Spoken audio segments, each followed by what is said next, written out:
All right, so you have stumbled across one of the best networks ever, and we just happen to be on it. I am Ashley Connor. I'm Misty.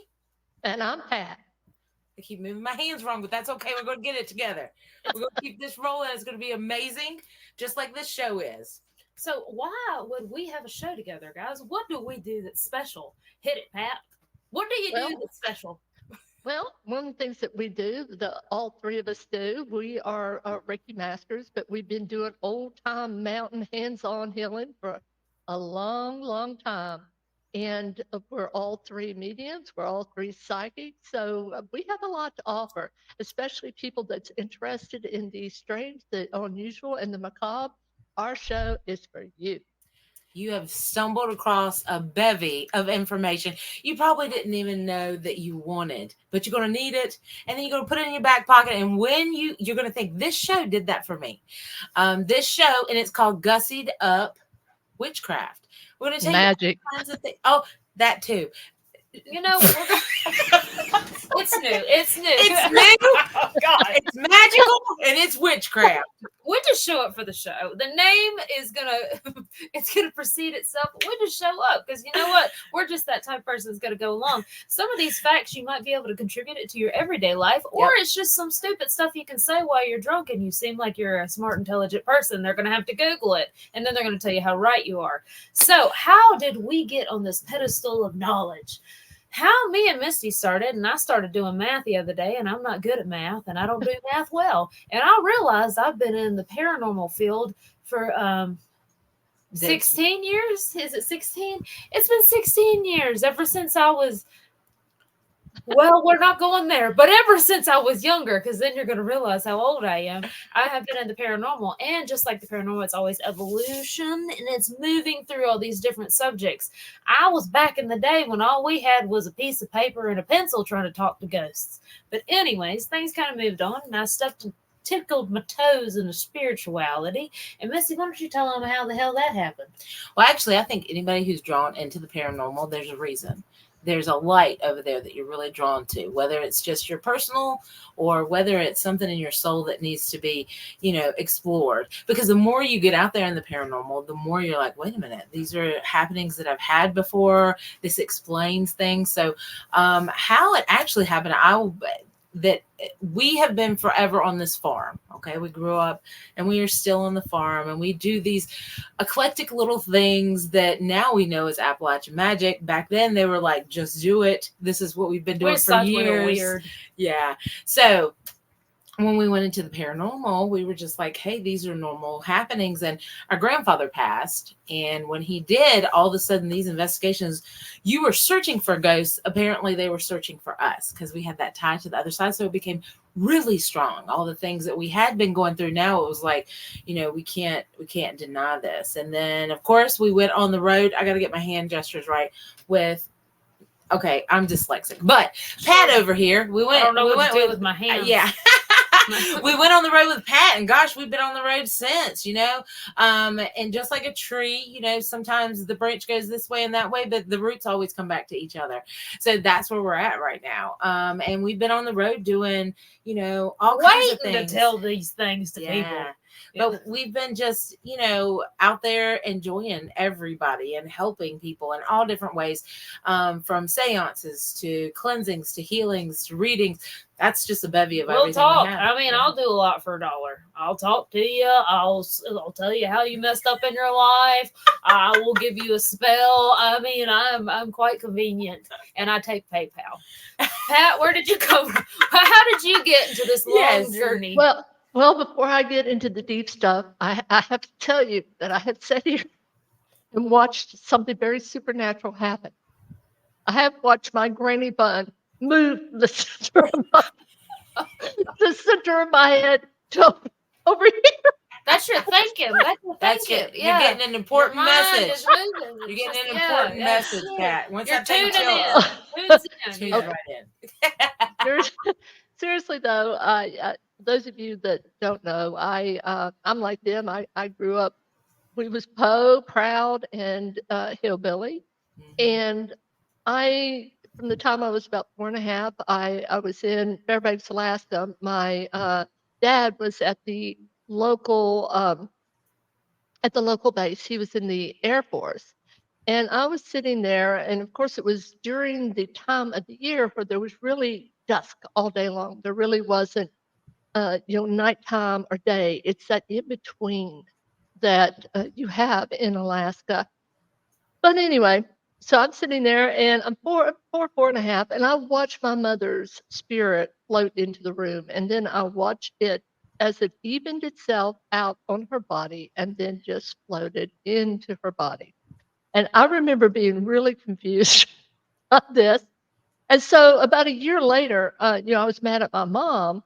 And I told her, I said, well, Mom, I said, you're not my mommy anyway, because I saw my other mommy and you're not her. And I had to explain to her what had happened.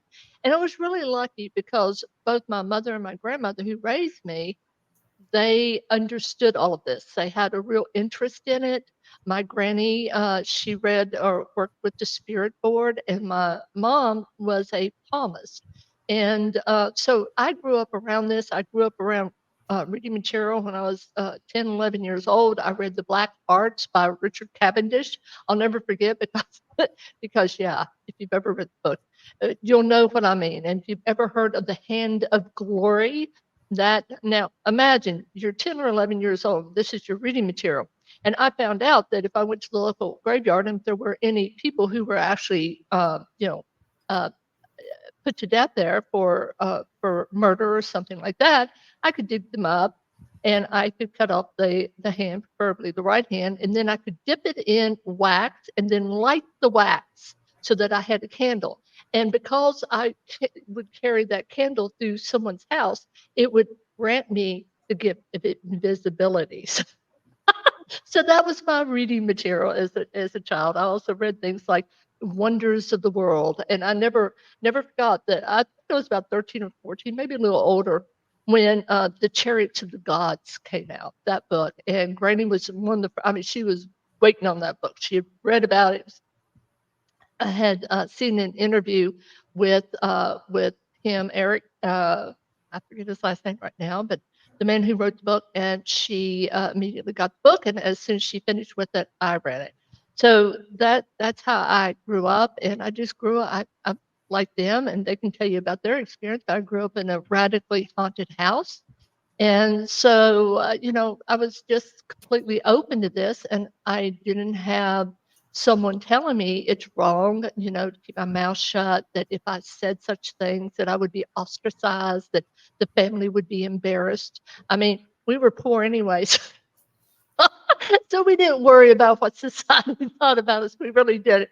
That's the one good thing about not climbing the ladder, that sort of societal ladder, when you're in your youth, or being attached to a family whose goal is to reach the top of that ladder, because you basically have a better opportunity to be yourself. And I was. And so that's where I came from. And I like them. We can talk, and I'm gonna turn it up because I don't want to suck the air out of the room. But we'll tell you some of the things that have happened to us that have made us the people that we are today. And we know that we have a lot to offer to you in this program. We're going to bring you a wide range of wonderful topics. We're going to try to look at things from a different perspective than you might find on other shows. We're really excited about this. So we definitely want you to join us in our journey, and hope to see you in the next edition of this podcast. Yeah. Ladies? And us growing up with any of the haunting type stuff, we always had logicality over spirituality and a lot, and I always preach that. And one thing is, we would go through some very odd things, and it would always be like, "Oh, that's weird." Anyway, so what are we having for dinner? So about like one time, like here recently, my mother randomly called me, and it was like me and Misty, and was like, "Hey, I just saw you walk across the deck. Are you okay?" And she was like, I saw you come into the house. I'm not talking about just my mother. The whole family watched my body walk through the house, and I was in a completely different state. So there's always been weird stuff on this little farm that's happened. It's always just kind of been like, huh. And then they just go about their way. it's really, if you've ever been in a paranormal experience in yourself, then usually your mind tries to make it more logical, and you're like, oh, it had to been this, it had to been that. And then when you can't prove that, that's when shit gets real, and you're like, wait a minute. So for some reason your mind just kind of shifts on, because who are you supposed to tell? Like now with technology and everything like that, it's kind of, you can fake everything. So if it's real, people aren't going to believe it's real anyways. What do you think some of your profound experiences would be on the farm with supernatural stuff? My profound things on the farm, like some of my stuff is to do with, like here recently, I got the opportunity, and this is going to sound kind of morbid to some, but it's an honor to those that things pass over and you're able to help them or usher them. We mentioned that we are Reiki master teachers, all three of us. But, we had a baby calf. I'm going to give you this for example.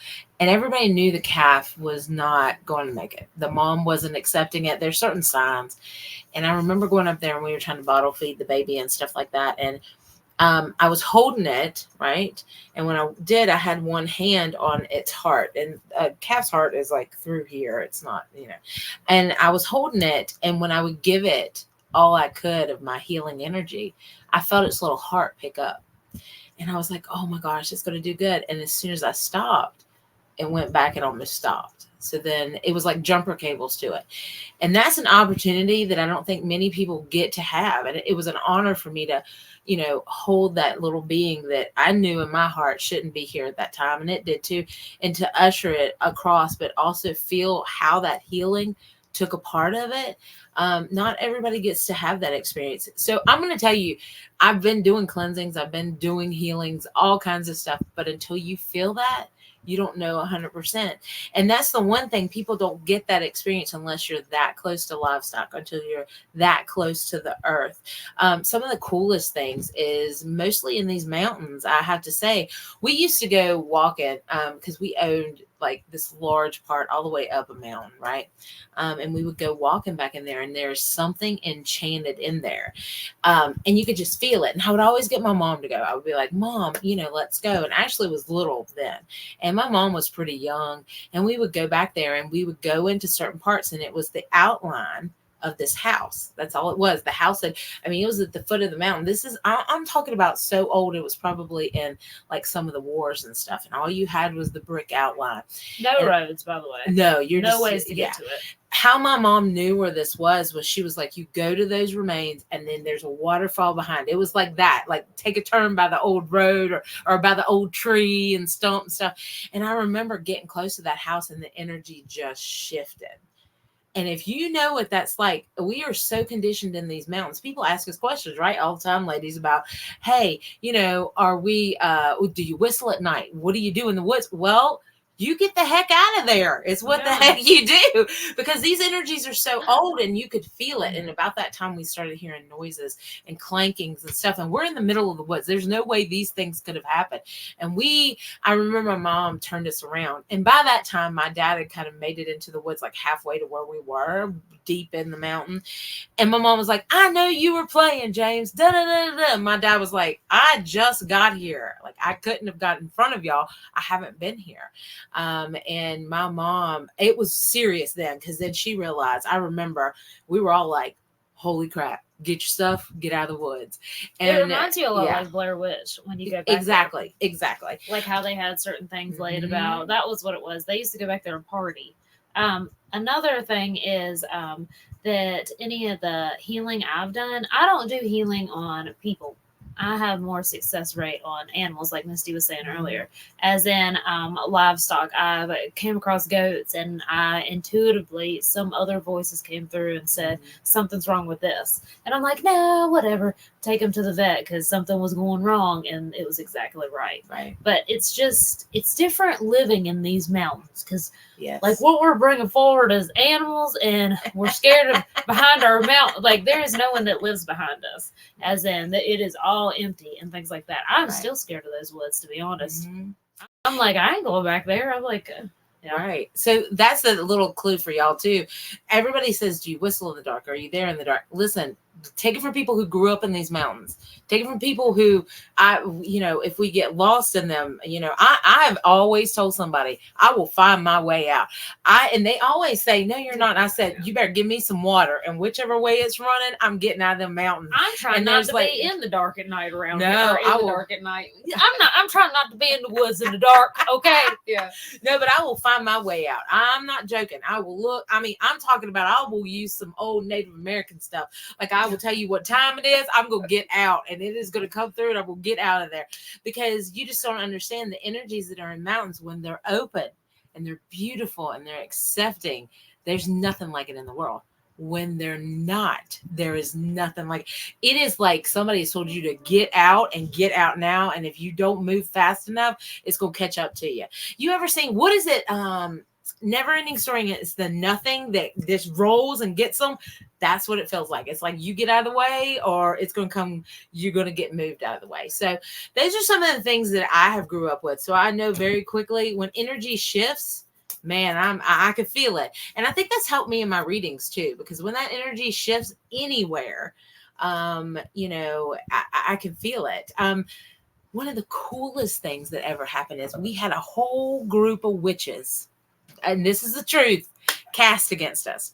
Woke me out of sleep. I could feel that energy come in. And I remember just texting all the people involved, and I was like, hey, we need to do something. They're like, oh, no, there's nothing. You're crazy, mister. I'm like, listen, I feel it coming in. It was almost like a wave.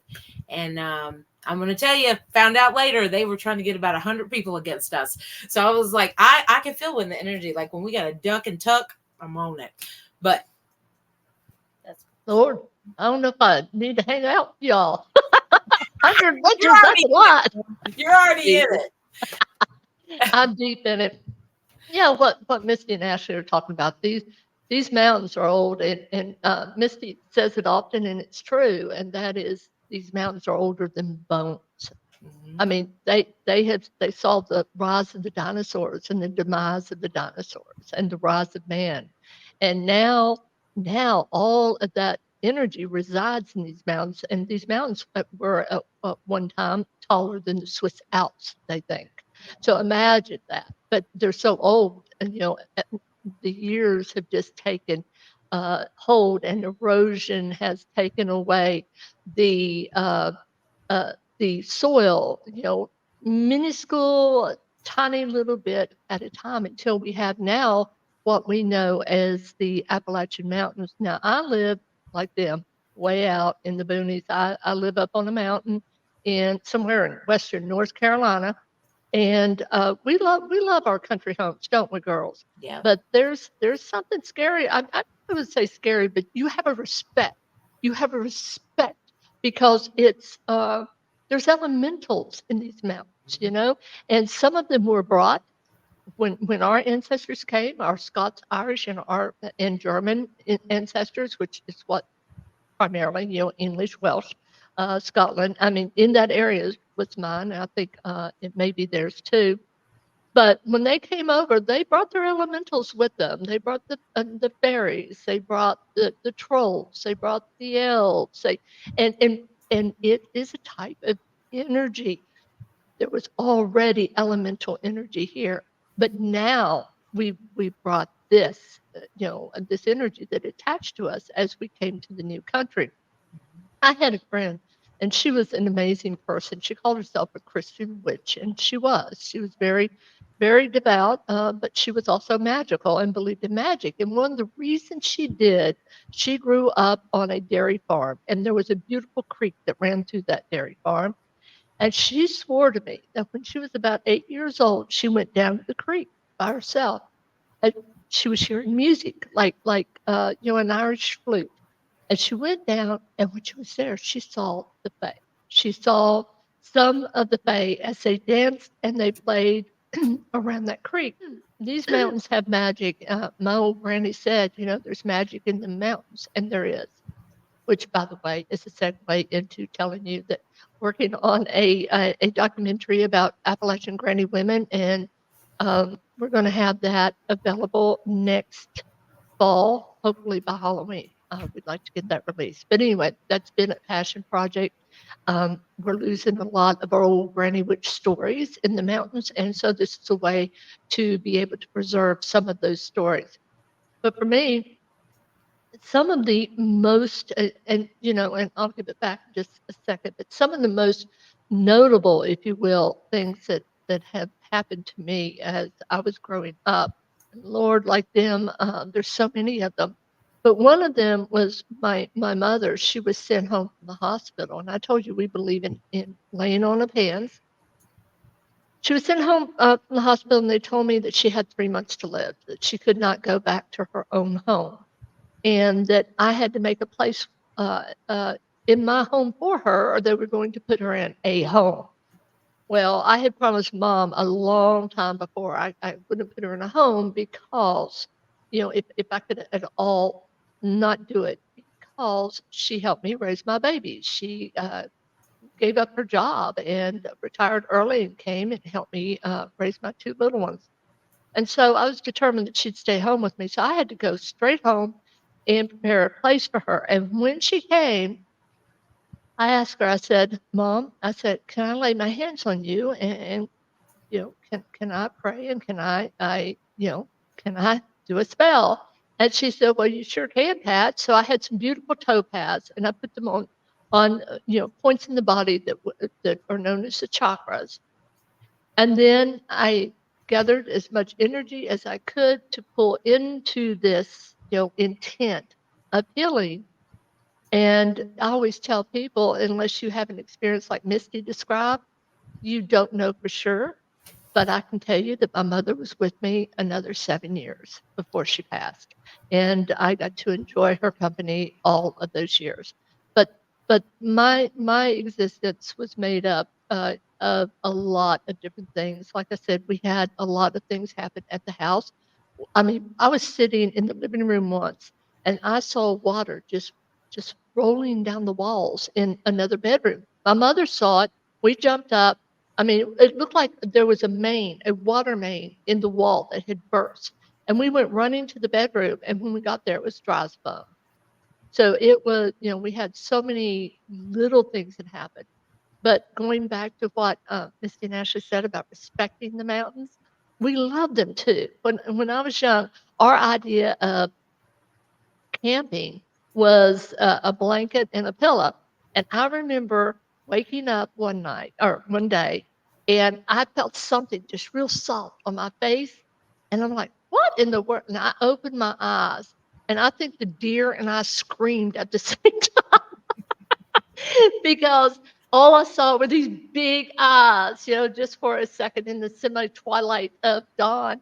And then it was scared and ran off. But I mean, bears, big cats. They say there's no big cats in the mountains. I'm telling you, I was in the mountains one time. We were in a truck, and I will never forget it. There was a mountain lion that came down out of that mountain, and it walked right in front of us, and its tail was sticking right over the top of the hood of the truck.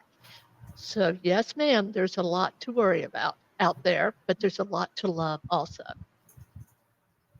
All right, ladies, I got a topic for us because people don't get to see us on the road unless they come to see us, right? So let's bring a little bit to our listeners, okay? Pat, let's start off with you. What was the most interesting thing that's happened to you on the road as we travel, psychics, mediums on the road out there hitting the pavement? What's the most unique thing that's happened to you? There's okay. I'll tell you one story, but I'm telling you, this. You cannot make this stuff up. I mean, you would have to have an incredible writer's imagination, and it's not just one thing. I mean, we could go on, but I will go to one that was really interesting. I was in Atlanta, Georgia, and I was doing the public readings, and I will never at one of the events, and I will never forget this. I had a beautiful. She belongs to the Eastern Band of the Cherokee, and she came for a reading. I read for her. She said, "I have someone that I want you to read for me." And I said, "All righty then." So she brought her younger brother and her other sister. So she wanted me to read for her younger brother. And suddenly it was like I'm an astral projector, so I go into time and places. And I'm standing I saw it from the outside, it was just an old rickety trailer, right? A small one. And all of a sudden I'm inside and I see two well-worn chairs in front of a TV. But I see an old man there and he's got braids. And I recognize him as also being, from the Eastern Band of Cherokee. They have the similar frequency. And he started speaking in Cherokee to me. And I don't speak Cherokee, obviously. And so I was like, I was hear what he meant, but his words were what he wanted to deliver in that language. And so I listened. I basically said, "You need to slow down. I'm terrible at languages." And so he went over it like 3 different times, and then I came back. And as soon as I did, because I have ADHD and no memory short term, I immediately gave the message. And I felt his presence right there on my right. And when I gave him the message, he started crying. This young man started crying. And I looked at her because this particular message, I wasn't getting, the one that I gave to him, I wasn't getting a message. It was like, it was something for him. And, sometimes it's just not revealed to you, right? And so I delivered that particular message. And I had no idea what it said. And I said, "Does this have meaning for him?" And she said, "Oh, yes." But I felt the grandfather's presence and he was not done. And he said to him, he said, "Do not follow the path of your father. He was dishonorable. Do not dishonor yourself. Do not dishonor your people. Follow my path. Follow my path." And so I'm getting chills right now repeating this because it really was profound. So this young man really is in tears and rather distraught. And when he hears that message, his sister says that their grandfather was a shaman of the Eastern Band of Cherokee, but their father was an alcoholic who had abandoned his family, and he wasn't a good man. And she told me, now she didn't tell me that day. They actually left after that, and then she returned the next day to tell me this message, to thank me that this young man was going down a very bad path, the same path of their father, and that this had changed this young man's life, already. That he was talking about giving up the friends that he had, which were not good people. They were the same kind of people that their father had gotten involved with. He was talking about reconnecting with the old ways of his people, of his grandfather. He wanted to know about his people's spirituality and to connect with the great divine. And so that to me is very memorable. But like Misty and Ashley, there's so many moments on the road that are very special, and these moments are the reason that we continue to do what we do. We know, I'm going to tell you something, and I might take some flack from it. I don't care. There are a lot of very fake people out there that, and you know it, they do it. I don't know why they do it. Maybe they do it for the money.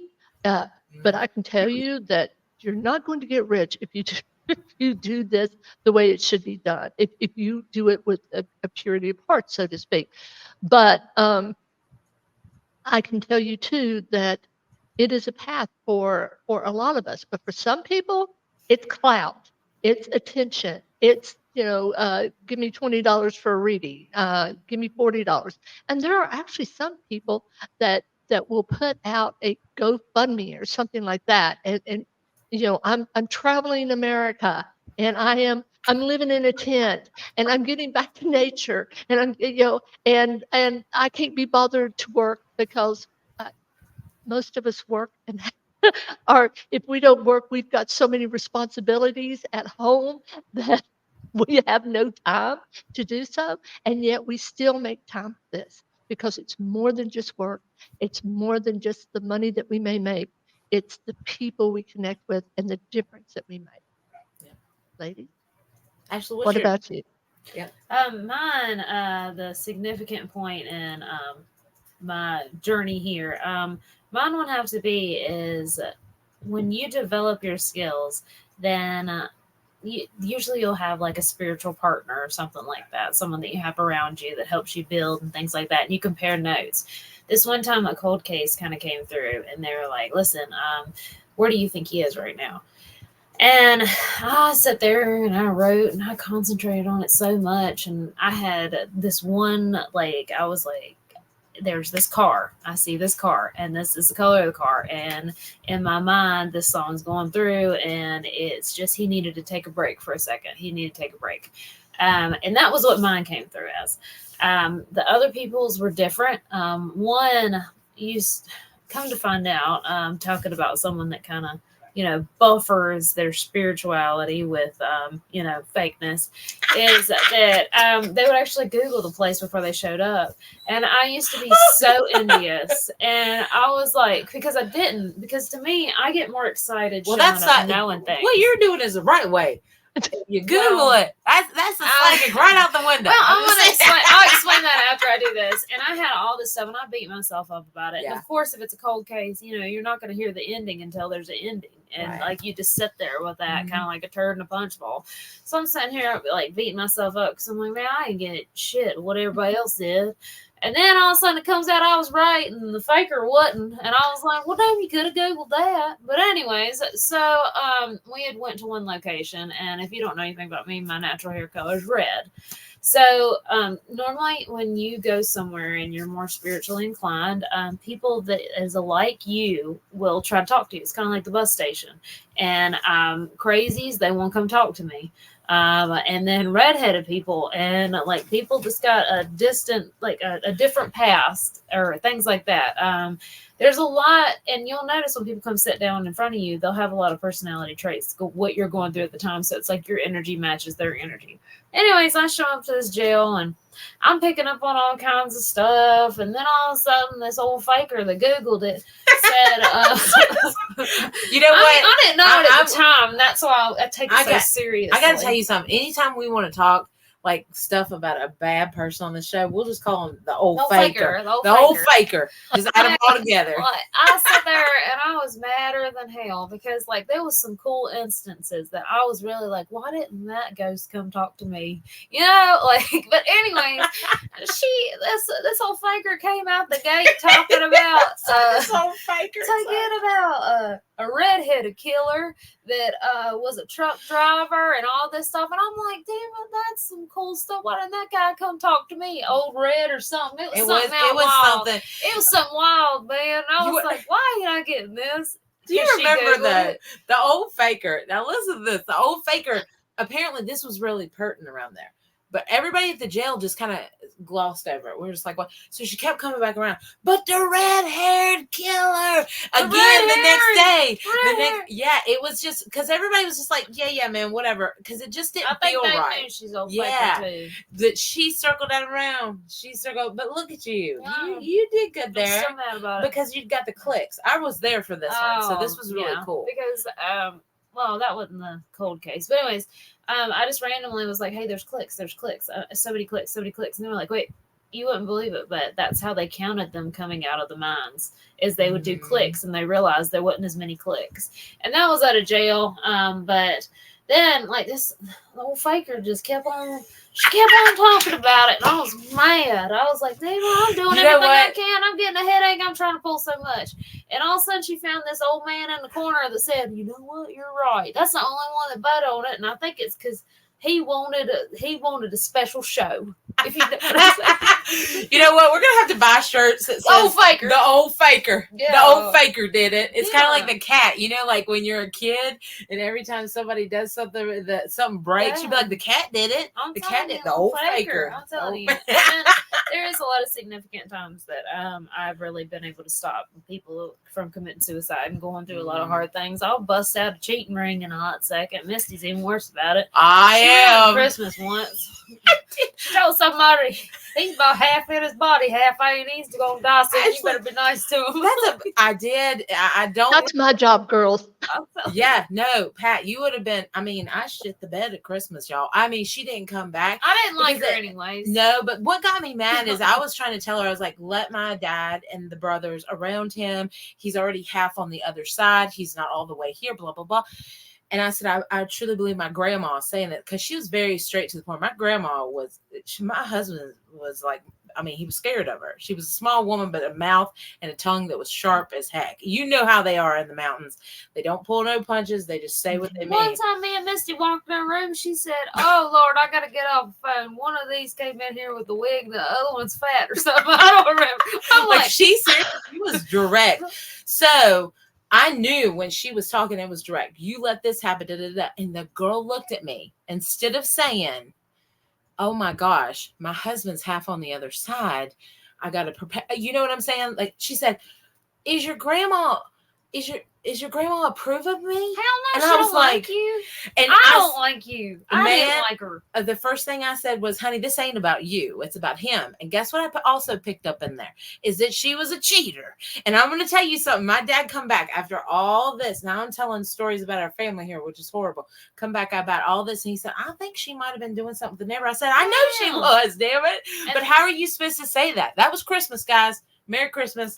If anybody wants to come to our house. I want to ask you about your instance, but I got to get this out. I have an issue with, I don't see disabilities or speech impediments, and I don't see that in the person. I see what they want to show me, and I won't recognize it till later. And I'm like, when the hell did this guy I'm dating get a list? But I'm like half a year in. Anyways, I have that issue. But another talent that I have is I'll look at someone, and everybody else will see a certain figure, but I will see something else. And this one significantly, I was like, I don't like her. She's got a thick tongue and she's a pizza licker and she lies. I said her tongue's weighed down with all them lies. And that was the truth. She lied like crazy. And then I've looked at certain people and I'm like, y'all don't see it has that person has a hunchback and that person is very dark and ugly and things like that. And it'll look like a little troll from like Harry Potter. Mm-hmm. And I'll look at his picture and I'm like, that is not him at all. What I see him as. So it's very interesting. I can see energy like that. But Misty, what is a significant time besides when you ruin Christmas? Okay, so we got so many topics we're going to talk about on this show. This is just a tip of what we could tell y'all. But we could have shows on people who fake, how to pick a good reader, one that will vibe with you, some things to look out for. But also starting off, guys, I got to tell you something. When you start off, make sure that you want to give the gift of the sight to everybody. You want to tell everybody what you're seeing and stuff. Honey, there is... and this is the truth, and I've had to learn it because I wanted to tell everybody's business to everybody, right? Because you're getting the messages, right? And I had to learn to keep my mouth shut because I can't. I've told people straight numerous times. One of the craziest things that happened to us is me and Ashley had a radio show before, and this is really, really crazy. Okay, by the way, and this man who ran it, he had a network and stuff like that. And he was talking to us and stuff. And I said, he was talking about his girlfriend. And I kept saying, well, I bring your girlfriend around, when we do events and stuff like that. And he brought this one girl. I said, that's your girlfriend. He said, no, that is not my girlfriend. I said, no, that's your girlfriend. And he kept telling me, no, I have a girlfriend. I said, that girl is your girlfriend. And I was very persistent. So all of a sudden I get a message, okay? And this girl goes, can I talk to you? It's the girl that got brought in, right? She said, can I talk to you privately? And I really didn't know her that well. And she said, listen, you're going to have to stop addressing me as his girlfriend because he owns me. And I said, huh? And it was a whole ring. He had a girlfriend, but they were in a submissive, like she was his slave. He was her dominant. The girlfriend didn't know anything about it. And I just kept on over and over saying, that one right there, that one's yours, that one's yours. So much that he got so freaked out that he tried to stay away from me. And we had a show and it was very awkward. And I just kept saying, where's the girl? Where's your girl? And she had to call me and be like, listen, he's really freaking out because I'm his slave. He owns me. His girlfriend doesn't know. So you got to stop. And I was like, Oh Lord, I done busted that whole thing up. And it was very awkward after that. He didn't want to talk to me anymore. So that's one of the things. Some of the tips we could give you in the beginning is kind of like how to, But good for y'all for having that organization. Yeah. I mean, like, I've accidentally got into a RV with somebody that was trying to. It was a surprise interview, and I had to decline. I didn't realize I was up for that interview, and I was very appreciative, but I didn't want the job. So Yeah. I mean, I've been part. They're quite frequent, and good for y'all for having an organization. I mean, I'm too sloppy and sad to, I just can't be in a whole organization. I don't know how they do it, It's but beautiful. I tell you what, it's really beautiful. we'll sniff it out. Okay, don't bring it around us. We'll sniff it out, and then we'll just make it uncomfortable. I was like, that's but not no, true. We've been I'm to parties. just- yeah, we've been to parties. I've had to learn that as I went along. So tips for y'all as trying to develop. We'll share as many as we can with you. I'm not as free love as I seem. You want to say something, Pat? I do. I just wanted to wrap up this whole faker, part. Oh, And- I and- believe Baker's going to have a whole seat on this show. Well, honest to goodness, we've been in this for a very long time, and we have seen all kinds. And you will know almost to the second that you look at someone whether they have a gift or not. The first time I ever saw these two right here, I told them, I said, "You guys are gifted. You have no idea how gifted you are." And they have, they are just amazing. So if you ever have an opportunity to read with one of them, I recommend that highly. I do want to mention something too, and I love this. Okay. All right. We're signed up with the University of Virginia's, they have a Department of Perceptual Studies, and every once in a while they do a mediumship study. And so we're actually signed up for that. Yes, we feel very confident in our skills because it's a gift. We know we have this gift, and we do not malign it and we don't abuse it. But there was a TV show in England, and they were testing mediums, and they actually put around the place that they were at, a haunted location, they put like the owner's picture and then the bio of the owner. Yes. And almost to a T, everyone that they had in there used that as a basis. And when they nailed them with it, right? When they nailed them with it, one of the women said, "Well, yeah, I did." At least the rest of them are going, "Oh, I never read it." It was fake bio. The entire thing was fake. And so it was like breadcrumbs that they put through this building, and they fell for it. We don't do that. I do not want to hear anything. When we read. And in fact, if you start telling us a lot of stuff, it gets in the way of us being able to connect with energy, because now our human mind gets all into it, right? You can't help it. It's like pieces of a puzzle. So if you do decide, and we'll let this go on this, but if you do decide to get a reader, that is one tip we'll give you for free now, and that is don't give them a lot of information. Yes, ma'am. Right. I actually get pissed off if I go somewhere and it's a cliche idea of what it is. I've actually went to this one school and I was like, "Oh God, yeah, I got it. There's probably a janitor that passed away." And I was like, "Yeah, I got that." And everybody was going crazy and they're like, "You wouldn't believe he had so much scandal." But I get pissed off when I go to a location and I read and it's like, "There's a lady in white. There's this. It irritates Man me in gray. because I want odd stuff." So, and that's the cool thing. Like, there's a thin line, and we were talking about this when we were coming home from our events this week, and we did like a little live, and somebody was talking to us about how they had went to a pet reader and it was some of the bad things that had happened to them. And I said, "You don't understand a psychic." So we talk about this on the road, so I'm going to throw this out there to you and then we'll probably take a break. But the best of the best psychics are only 75%. What is it, 70 to 80%? 80. Yeah, correct. 80.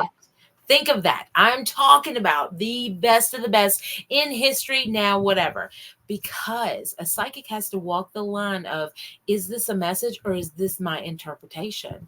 And when she pushes so hard or you give her so much information, what's happening is it's muddying the waters, so that as she's trying to reach into that true divine gift of that psychic mediumship or whatever she's doing for you, if it gets muddied, right? Then she'll put her perception on it. The Stargate program, we were talking about that in the military. They are training people now to take the feelings out of it, their perception out of it. And what that does is they say that they could be stronger than a regular psychic. But I'm going to tell you something. Just because you can get coordinates or something, it doesn't take the heart out of the message of a regular psychic, in my opinion. So that's some of the stuff you're going to learn on here too, which is really cool. We're a bevy of information, and we can help y'all navigate. Plus, we're going to be, there's going to be so much cool stuff and like entertainment and, just some stuff to make you not feel alone in this journey of magic. And one more thing before we end this session, because I think it's important. And by the way, that was beautiful, Misty. It really was. I hate to go, but that was a good ending, but I got to say just one thing. All right. Dr. Hans Holzer was and is considered the godfather of parapsychology. And of course, that's argued. But one of the things that he did is he would always use a trance medium. He would use a trance medium. He would take a recorder, audio recorder, and he would take a camera. But he never told the medium where he was going. And he often worked with a witch who was a psychic called Sybil Lee. So he wouldn't tell them where they were going. So yes, I think our faker would be in trouble there. And I'm going to tell you, you're going to learn so much about a faker, but there is not one faker that we're talking about. It's all the things added together. So, the old faker is going to show up many times. So let's take a break, ladies.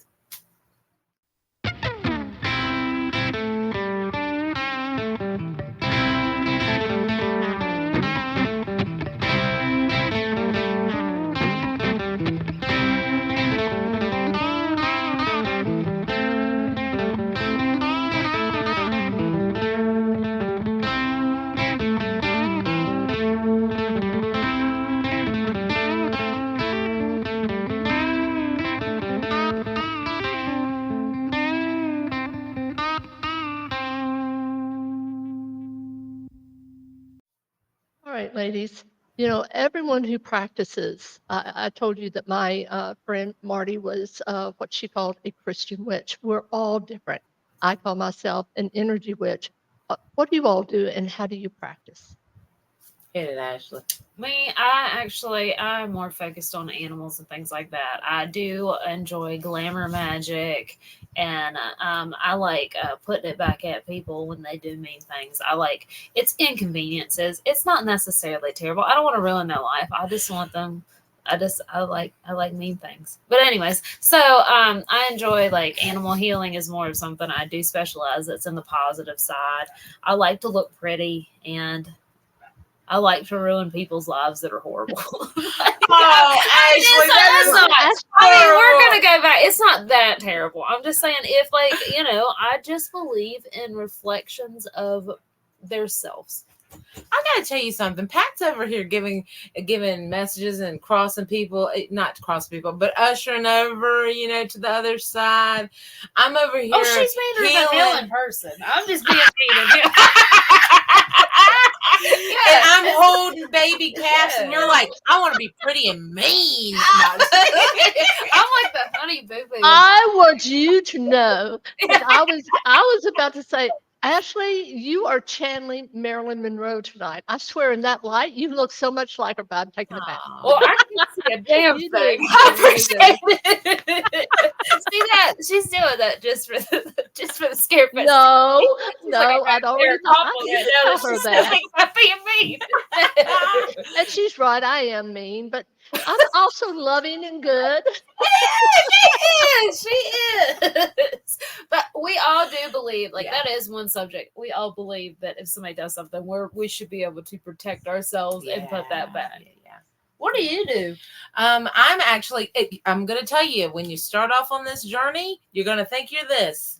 And then you're going to end up this. And that's how it goes.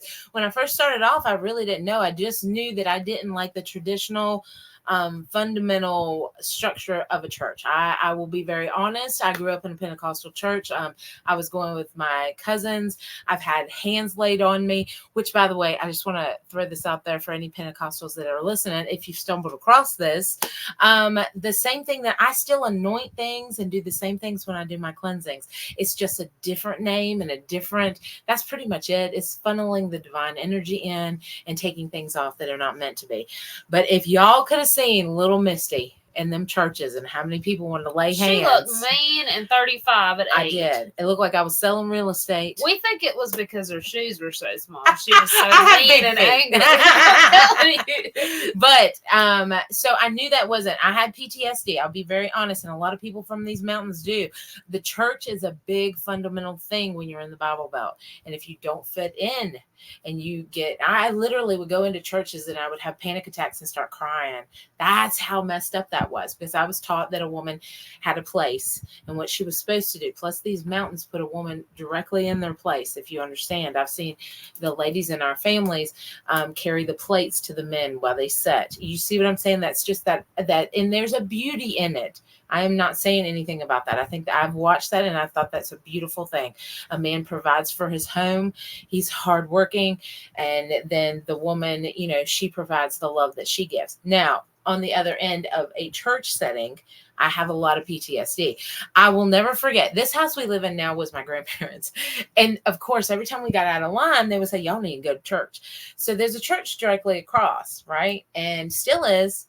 And I will never forget, we walked in the church and somehow a teenage Misty, found the back door in the basement and ran right down across my grandma's. Yes, I did. I left you there. You were little. I left her in church. And my grandma said, I love church. They just gave me colors. I just kept on coloring. No, I had so much PTSD. My grandma said, well, Misty, I seen you come running down there from church. I was like, she's like, come on in. So when I found this, holy moly, I still believe the same things. I think there's a bigger energy. I think if you want to call it God, divine, some people call it spirit, some people call it universe. But the thing of it is when I stepped into this, and I realized there's no manipulation. There is no structure of man that can corrupt this. And I can talk directly to the greater good, the greater energy. Whoa, was that empowering? And I didn't care what it was called. At that time, I thought I was eclectic. Now, I do, because I learned the Bible, because the Bible was used on me a little bit differently. It was that I was a sinner and I was going to have to make my way to God. God didn't give love to me. So I tried very hard to understand the Bible. So I will come out with some stuff. Most of us witches actually in the South probably know the Bible better than Christian people. It's not a comparison, but we do, because we grew up with that. And we were trying to figure out what was wrong with us. Like, why didn't we fit in? So we would search and we would read. So I feel very much at home with the Bible. I still, when I do my prayers and I do my spells, I include God. I include God in everything that He gave us, such as spirits, angels, all of that. So it's kind of crazy. I sit here with the name of the witch just because I don't like the organization of the church system. But that's what I am. Our personalities have something to do with it, because I'm telling you, I was down there coloring Noah's Ark, and they just kept on telling me how the dinosaurs didn't make it on the boat. No, I was just like, oh, that now go. That's the only thing I remember. And I was like, thank goodness Bible school's coming. We're all gonna do crafts. That's what it was for me. No. I didn't listen to anything. That I was a sinner and that I was damned to hell. I would wake up in the middle of the night. I peed the bed until I was 13. I'll let all y'all know. There's a couple reasons. One, because I had night terrors, which now I find out is astral projecting and going to other areas and stuff. Still happens to me. But another thing is I used to wake up in the middle of the night fearing the devil, and I could not stop. I would have panic attacks throughout the night because I knew that's where I was going. I had to work my way back. Mine was a different time frame, but Jesus just loves you. And I'm like, hey, Jesus didn't love Misty. It's terrible. Didn't love Misty. It's just the age difference in there, that I grew up like that and you grew up like that. Oh, no, it was rough. What about you, Pat? What kind of magic you have? I'm what they call an energy witch. And like Misty and Ashley, I believe in divine source. I believe that we can connect with that divine source, individually. And back in the day, they would call us a heretic and burn us at the stake, like they did Joan of Arc, Mhm. because Yep. speaking to God directly was absolutely forbidden. It was said that only a member of the priesthood, aka male in uniform, so to Mm. speak, in the priest regalia, were allowed to speak directly to God, and that God would speak to them. Outside of the prophets in the olden days, if you had a personal relationship with God, if you could hear God's word, as Joan of Arc was said to do, then that meant that you were receiving messages from a demon or the devil, I mean, interchangeably. But I will tell you that I have an angelic source, an angelic being that I connect with when I do my readings. And how do we know it's angelic and it's not demonic? Well, it's simple. You will know them by their works. And that's what you do. When you see over the course of decades that you are healing people, connecting with people, lifting people up, let me tell you, negative energy can hide itself for a short period of time, and a short period of time only before the mask begins to slip. All right, guys. So we're going to close this segment out, and we're going to close the show out with talking about some current events that are happening in the witch community. One of my ideas for this, and I hope that y'all ladies will enjoy this, is either we're going to leave you with something that is going to be uplifting, maybe some spiritual advice or something, or some current events, something that you can sit with and really think about and think how it impacts your life. So me and Ashley hail from the state of Virginia. Pat has lived here many, many years. She is now in North Carolina, but it is a neighboring state. So as I was slipping through social media, as we do in our downtime, I saw this video, and this was just the other day. I think it was July 30th or something like that. So it's very recent. There is a senator in Virginia who he is really pushing, because he says that Virginia is a Christian state, and that some of the things have been taken out that was Christian before, and witchcraft has been put in the way. And he doesn't want what happens to Virginia to happen like it did to California. And he's really platforming on this. And it really blew my mind that we are in the age of 2024, and there is still people who are trying to platform on the badness of all witches, and that they are the worst thing in the world. And the crazy thing is if you go back before Christianity, there was healers, there was intuitive people, and even after, and all the hollers that are up here, that's where you get the granny women. These people keep communities together.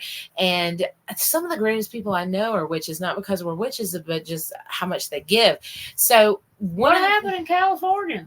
I don't know. I guess God, man, I was ready that whole time. I was like, what happened in California, man? The witches took over. I Apparently always wanted to go to California. You I mean, you got Malibu Barbie and everything. Oh, that's Malibu. Well, that's different, but still. He even dropped the name of Roanoke. He said, and this is funny. This is what really and Pat, we gotta get your what I really think. We gotta get your opinion on this too. But I just want to drop this story, and then we'll pass it off. I'll pass it off to y'all ladies. So me and Ashley were booked for a gig. And we do not do things in a Roanoke. Lord, that might be our one listener. Might be.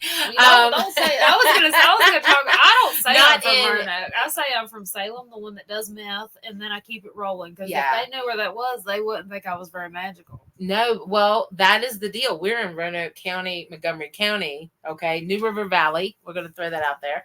But our mailing address is Salem, but we don't live in Salem. We tell people that all the time. Right beside Salem is Roanoke.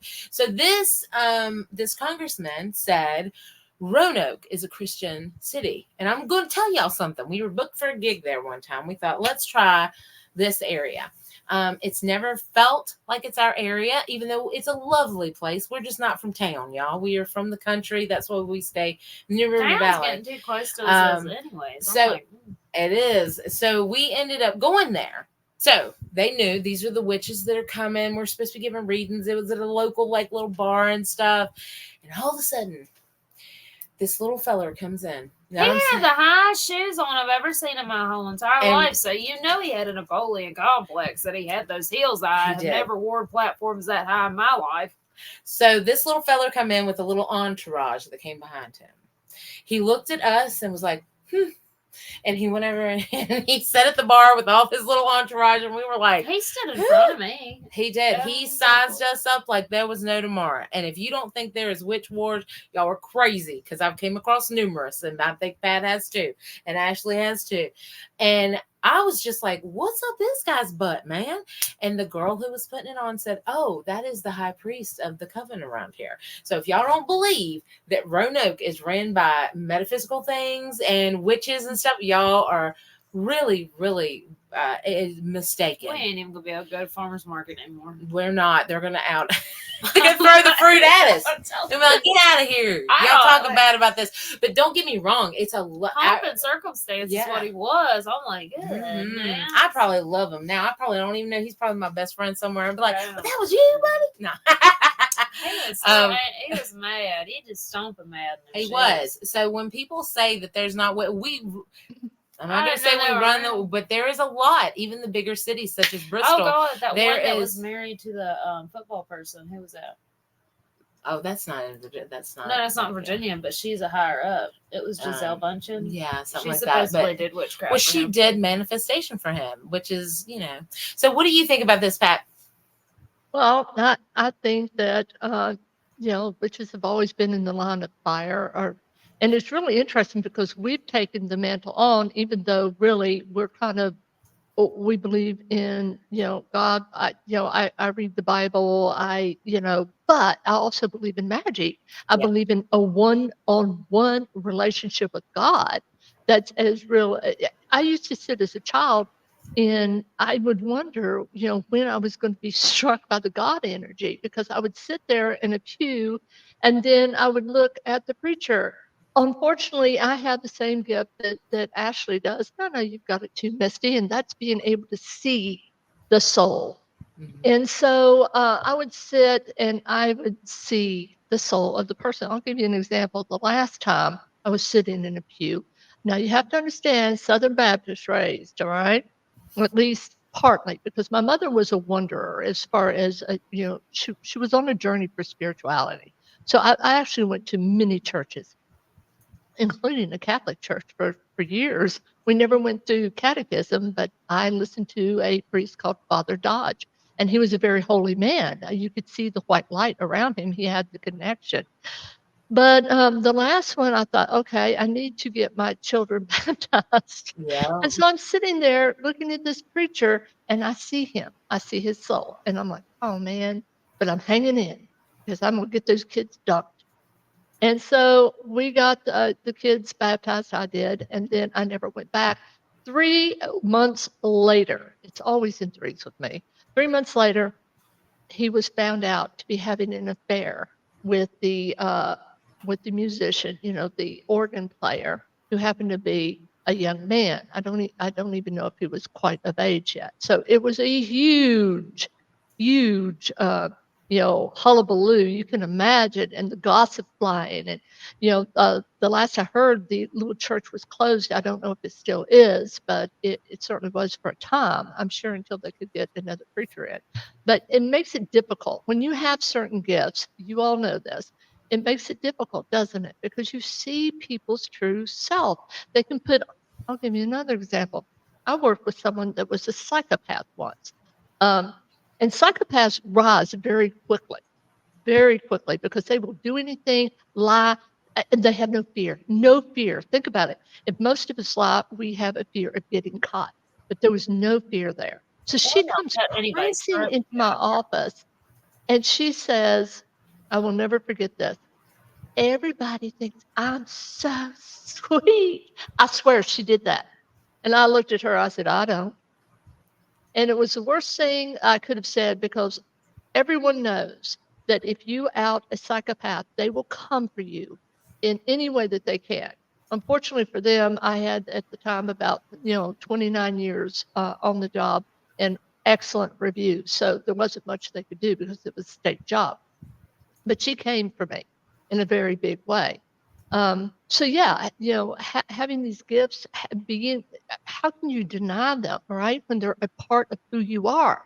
And so by accepting that and accepting the moniker of witch, that's something that women in the past, certainly 1692 and before, they did not want to hear that word in connection with their name, because it meant that you were ostracized, at the very least that you were told you were banished, leave.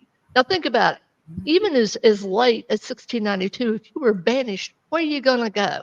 Yeah. And how are you going to get there? So you're walking along where? Through the woods, through old road that may be washed out. I mean, being a part of the community meant you survive.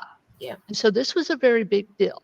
And so being called a witch was the worst thing. So women would eat their own gifts. They wouldn't, for instance, prophesize for an individual or a community. They would keep that to themselves. If they had any other gifts, they would keep that, because to allow people to know that you were different meant that you would be ostracized and you could be banished. You could be hung in America, and you could be burnt if you were overseas. This is a very, very serious thing. And I think in part, that's one of the reasons I accept that mantle. I am different. I've always been different. I've always felt different. I've always felt like I don't belong, and to the general community. And so this is something that we can do now, and and that's why we do it. But yeah, people hate the word. It's and it's not just about the gifts that the priesthood was jealous of, because I don't know how else you could talk about someone like Joan of Arc and how the priesthood went after her, right, as being a heretic, without saying that because you have gifts, it does make you different. It does make you the object of envy of some people, especially people in power. And so we still have that. We have Greg Locke right down the road in Tennessee. From me and from them, that's a very close, as far as physical space. And it's scary because, I mean, I'm hoping that we have a clip of this, but you can see the vehemence and the anger, and it's really, really misplaced. Witches, Appalachian witches in particular, because I know them, we're healers. That's what we do. That's what our grannies did. That's why they call us granny women or granny witches. And you want to know what's really crazy about the Greg Locke, if we touch on that for a minute. It was about a year ago, and Greg Locke started this. Your puppy. Ours was just knocking at the door, man. So many years ago, he started maybe a couple years ago, and it really blew my mind because it was so close to the place that we were doing a lot of events at. So I remember being down there maybe a year ago near Halloween time, and there was on the TikToks, guys, the great TikToks. There was a preacher, another one, that was driving around live trying to look for witches, or where he thought witches were. And it was ridiculous. And y'all do know that one of the oldest witches, the witch of Pongo, which is near Virginia Beach, is like, I don't know if she predates Salem. Did she predate Salem? Or around that time, we've had some of our oldest witches here. And the community took care of her. They locked her up, and they didn't know whether it was her rich. 7 years, guys, in a building with no food. And when they opened it, they thought they would find her bones. And what did they find? A lady ready to get out. So they didn't know whether the community, because she was known as a healer, gave her food to keep her alive, or whether she was actually able to do it for herself. But she was an old farm girl. There's a statue that's still there. Yeah, because they wanted to take her land. So I don't believe that he is doing pomp and circumstance. He's trying to puff himself up. But what he doesn't know, that a lot of these communities relied on these women and some men, to take care of them, So I don't know.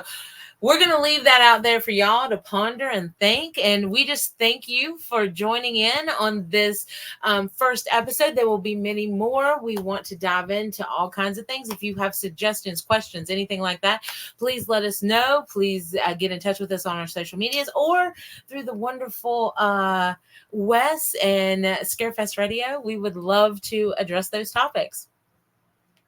Bye.